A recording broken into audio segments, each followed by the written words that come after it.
En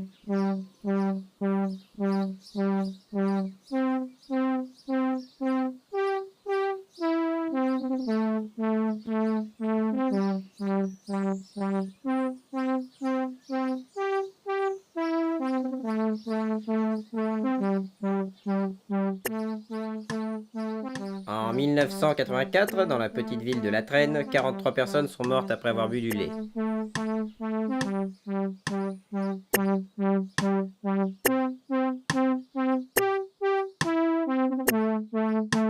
Sur ces 43 personnes, 20 sont mortes en buvant un lait demi-écrémé, 21 en buvant du lait entier, un a bu un lait crémeux et un autre a bu un lait fluide.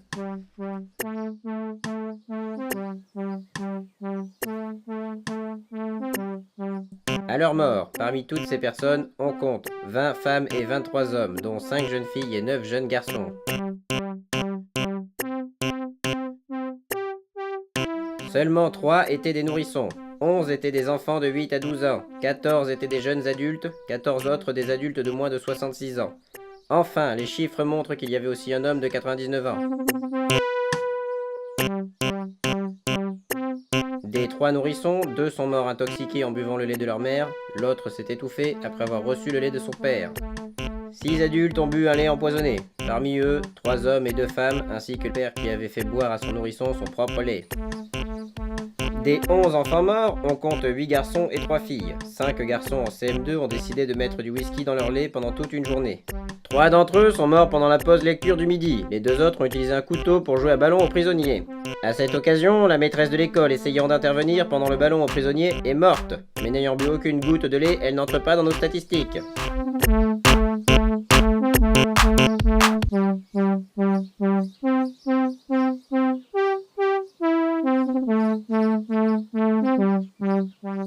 Les 3 garçons et 3 filles restants sont tous morts à l'âge de 8 ans. 3 étaient allergiques au lait demi-écrémé, 2 sont morts d'une indigestion. Le dernier s'est noyé dans sa baignoire remplie de lait.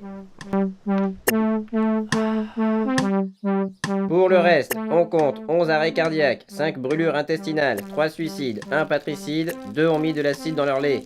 Et l'homme de 99 ans a bu un lait qui datait de son enfance. 10 étaient agriculteurs. Parmi eux, 3 ont bu un lait de jument, 7 ont bu un lait de vache. L'un d'eux a bu directement le lait en tétant la mamelle de la vache, ce qui était pourtant fortement déconseillé par le médecin de la ville.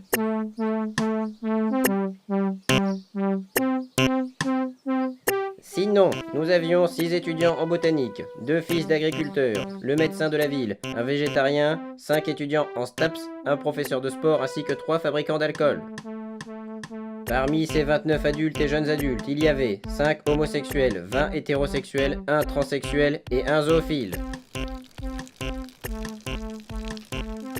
Concernant leurs activités, nous avions certainement les 5 plus grands fans du film Harvey Milk. 1 passait toutes ses soirées dans l'unique forêt de la Traîne. Nous avions également 5 cinéphiles, 2 mélomanes, 9 adoraient la techno et 4 ivrognes.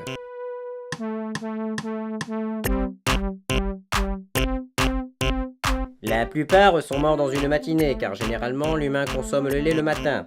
Cependant, nos 2 enfants jouant au ballon aux prisonniers, les 4 ivrognes ainsi que le zoophile qui tète la mamelle de sa vache, eux sont tous morts pendant une après-midi. Le trans, lui, est mort le soir dans la forêt. Depuis cette année de 1984, on ne compte plus aucune mort suite à la consommation de lait.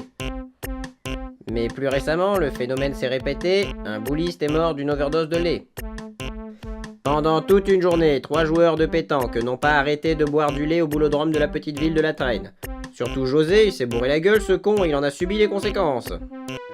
José s'apprête à lancer sa dernière boule afin de gagner la partie. Et c'est au moment de lâcher sa boule que sa mort fut instantanée. Heureusement pour José, son dernier coup fut fabuleux.